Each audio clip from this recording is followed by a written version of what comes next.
दर्शकों नमस्कार, स्वागत है आपका विन तक न्यूज में। मैं आपके साथ पूजा। रीवा जेल से बाहर आने के बाद कमांडो अरुण गौतम ने खोला जेल का काला चिट्ठा, बताया किस तरह से जेल के अंदर चलती है हुकूमत।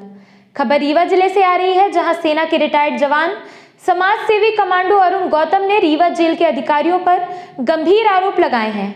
कमांडो ने कहा कि मुझे जनता की आवाज को उठाने के बदले इतनी बड़ी सजा मिली है कि सरकार एवं पुलिस प्रशासन के द्वारा मेरे खिलाफ मुकदमा दर्ज कर मुझे सलाखों के पीछे डाल दिया गया और कुछ फर्जी मुकदमे दिखाकर एनएसए की कार्यवाही की गई।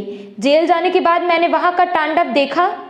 कमांडो ने बताया कि कैदियों को तरह तरह की यातनाएं दी जाती हैं एवं आजीवन कारावास की सजा काट रहे कैदियों को स्टाफ पट्टे से मारते हैं, जिससे कई लोग बेहोश भी हो जाते हैं। उसके पश्चात बीपी नापी जाती है और फिर से उसी प्रकार की प्रताड़ना दी जाती है। कमांडो ने कहा कि कैदी जानवरों से भी बदतर जिल्लत की जिंदगी जी रहे हैं। जेल के अंदर बंद कैदियों की पुकार कौन सुनेगा? और जब रीवा का केंद्रीय जेल भारत देश से अलग नहीं है तो फिर वहां अलग हुकूमत क्यों चलाई जा रही है? देखिए, जेल में तो मैं बताना चाहता हूं कि अभी जो हमारी सरकार है, जो हमारे प्रधानमंत्री जी हैं, वो अभी बोलते हैं कि डिजिटल इंडिया है, हमारा हिंदुस्तान डिजिटल इंडिया है। डिजिटल इंडिया की बात करते हैं। जेल में जाने के बाद 3 महीने के बाद ही आपका टेलीफोन चालू होगा। तो 3 महीने के बाद टेलीफोन का जरूरत कहाँ पड़ता है? मान लीजिए कोई केरला का आकर के यहाँ पर बंद हो गया है, कोई पंजाब का बंद हो गया है, कोई यूपी का बंद हो गया है, तो उसको तो तत्काल व्यवस्था चाहिए टेलीफोन का, चूँकि अगले के परिजन को भी नहीं पता रहता और उस टाइम पर वकील करना होता है। क्या जेल में सभी गुनाहगार लोग ही जाते हैं?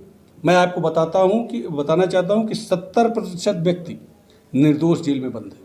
70% व्यक्ति झूठे मामले पुलिस यदि सही से इन्वेस्टिगेशन करे तो आज जो 2500 कैदी केंद्रीय जेल रीवा में कैद हैं, तो मैं बोलता हूँ 25 व्यक्ति भी नहीं होंगे। सही इन्वेस्टिगेशन उसका होना चाहिए, सही जांच होना चाहिए। मैं अपने ऊपर ही बता रहा हूँ कि अभी 4 मुकदमे तो ऐसे हैं जो मेरे ऊपर रास्ता लगने के बाद मुझे पता चला कि ये भी है। 107-16 का मुझे पता ही नहीं था कि 107-16 मुझे मेरे ऊपर कब लागू किए और वो मामला कब दर्ज किया, मुझे उसका नहीं पता था।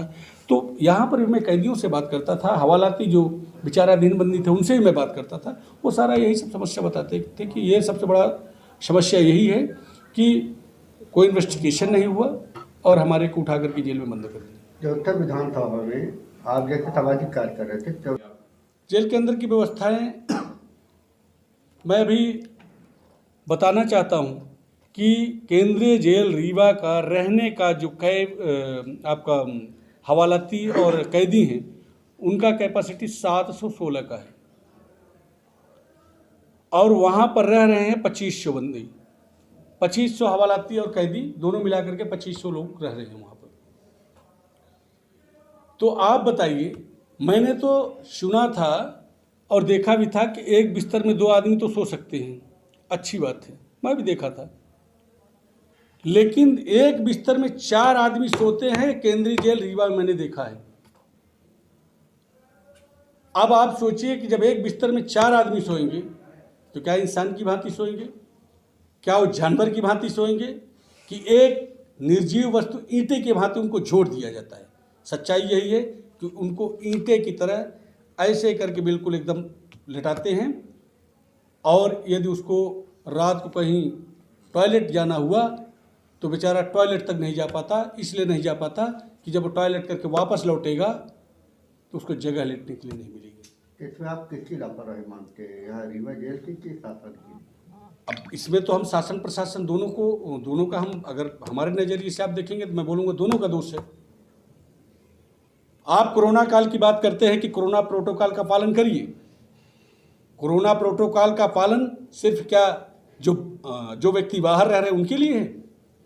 क्या कोरोना केंद्रीय जेल रीवा के अंदर नहीं फैल रहा है? क्या कोरोना उपजेल तेउथर के अंदर नहीं फैल रहा है? क्या कोरोना उपजेल मऊगंज के अंदर नहीं फैल रहा है?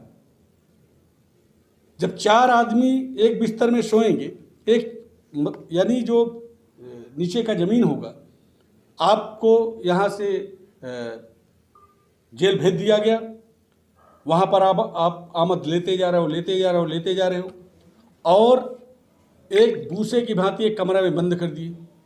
अब उनको जब लेटना हुआ तो बिल्कुल ईंटे की भांति जोड़ दिए गए। तो क्या कोरोना उसमें नहीं फैल रहा है? क्या जो सिपाही वहाँ पर, आप बोलते हो कि कोरोना फैल रहा है तो जेल के अंदर फैल रहा है, तो मैं आपसे ये भी पूछना चाहता हूँ कि जो सिपाही ड्यूटी देता है, वो बंदियों के करीब होता है, वो बाहर आता है, तो जेल का कोरोना, जब जेल में कोरोना फैलेगा तो बाहर भी तो फैलेगा। आप कोरोना की बात किए तो कोरोना से एक बंदी की मौत हुई थी मथुरा साकेत की, क्या कोरोना से हुई थी? जो हमारे को जेल में बताया गया, जो वहाँ पर कैदी थे, उन्होंने बताया